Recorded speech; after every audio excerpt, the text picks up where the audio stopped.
বাংলাদেশিরা সবচেয়ে odd job করে, ক্লিনার, সুইপার, এগ্রিকালচারে প্লাম্বিং এর উপরে পরিষ্কার করে, ওইসব জায়গায় পাম বাগানের মধ্যে সাপ থাকে, শুধু বাংলাদেশ। আগে ইন্ডিয়ানরা করতো, এখন ইন্ডিয়ানরা আর করে না, বাংলাদেশিরাই একমাত্র অড জব করে। আমি যে এলাকাটা থাকলাম ওইখানে দুজন ক্লিনার কাজ করে, দুজনই আমার বাংলাদেশি। ওইখানে মালয়েশিয়ার কিছু পশ লোকরা থাকে, তার সিকিউরিটি গার্ডে কাজ করে নেপালিরা, ফিলিপাইনিরা বিদেশের লোক এক্সপোর্ট করে। আমাদের দেশে প্রত্যেকটা জেলায় ট্রেনিং সেন্টার আছে, ম্যান পাওয়ার, ওরা কেউ কাজ করে না। আমরা যদি আমাদের যাদের এক্সপোর্ট করছি আমরা তাদেরকে কিছু ল্যাঙ্গুয়েজ আমরা শিখাই, কিছু টেকনিক্যাল কাজ আমরা শিখাই, যদি ইন্ডিয়া এখন আর তাদের অড জবে লোক দেয় না। তারা ড্রাইভিং শিখায়, সিস্টার তুমি যাও জাপানে, তুমি ল্যাঙ্গুয়েজ, জাপানি ল্যাঙ্গুয়েজ একটু শিখো, এবং তুমি সিস্টার হিসাবে কত লোক চাও সব দিবে। ইউরোপে প্লাম্পার, ইলেকট্রিশিয়ান, অনেক লোকের অভাব। জাস্ট একটু ইয়েস নো ভেরি গুড টাইপের ইংরেজি শিখতে হবে। আমি গার্মেন্টস, আমার ছিল সোয়েটার গার্মেন্টস, আমি জামালপুর নদী ভাঙ্গল রিক্সা চালায় লোকগুলিকে এনে 10 দিন ট্রেনিং দিয়ে, এই যে sweater it's very easy job না। তুমি 10টা এখানে কালো কালার দিয়ে করলা, কসেস বলে, আবার চেঞ্জ করে তারপরে 10টা লাল সোয়েটারে দিতে হবে। এই 4টা 10 দিন শেখানোর পর 11 দিনের মাথায় ছেলে মেয়েরা সবাই গার্মেন্টসে করতে পারে। আমরা আর আমাদের বাংলাদেশের এটা অসম্মান, বিদেশে এই অর্জব করা আমাদের বাংলাদেশে। তোমরা জানো যে মিডল ইস্টে আমাদেরকে কি বলে? আমাদের শোনো, এই জিনিসটা করা কঠিন না। আমার ঢাকা 11-তে আমরা এরকম কিছু ট্রেনিং সেন্টার করবো।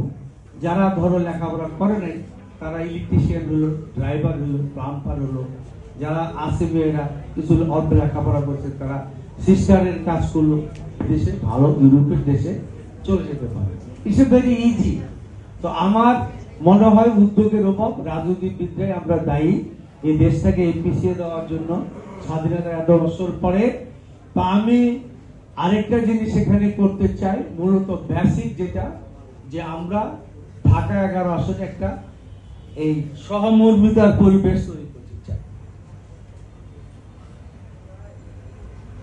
হিন্দু, বৌদ্ধ, খ্রিস্টান, দরিদ্র সমাজে অনগ্রসর যারা, তোমরা জানো যে কিছু উদ্যোগ আমি নিয়েছি, ফ্রি ট্রিটমেন্ট, ফ্যামিলি কার্ড, যেটা আগামী দিনে ইনশাআল্লাহ বিএনপি ক্ষমতা আসলে গেলে ব্যাপক ভিত্তিক করা হবে। পশ্চিমবঙ্গে রাজনীতি সম্পর্কে যদি তোমরা জানো, মমতা ব্যানার্জি আধার কার্ড, শিক্ষা কার্ড, বয়স্ক ভাতা, কৃষি ভাতা আছে।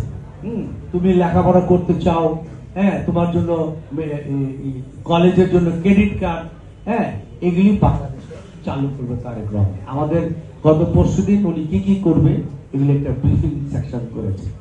তো আগামী দিনে ঢাকা 11-তে আমরা অনগ্রসর জাতি গোষ্ঠী যারা আমাদের আছে তাদেরকে আমরা সামনের দিকে এগিয়ে নিয়ে যাওয়ার জন্য কিছু কর্মসূচি আমরা বাস্তবায়ন করব। আমাদের ইয়াং জেনারেশনদের আমরা এইসব কর্মকাণ্ডের সাথে সম্পৃক্ত করব।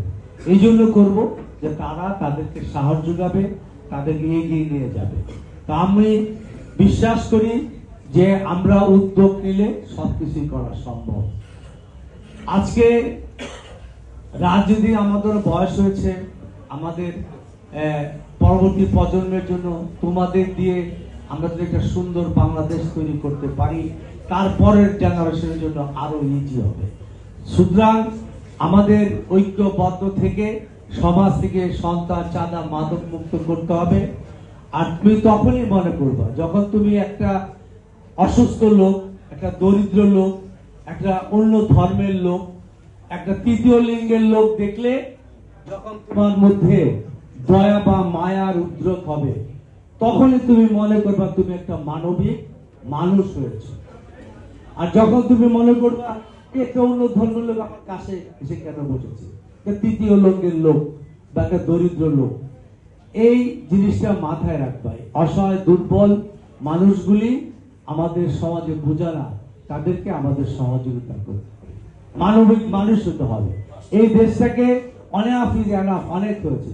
এরশাদ বিরোধী আন্দোলনের পরে আমরাও তখন ইয়াং ছিলাম, তোমাদের মতো জেলে ছিলাম, আমরা আশা করেছিলাম বাংলাদেশটা অনেক অনেক ভালো চলবে।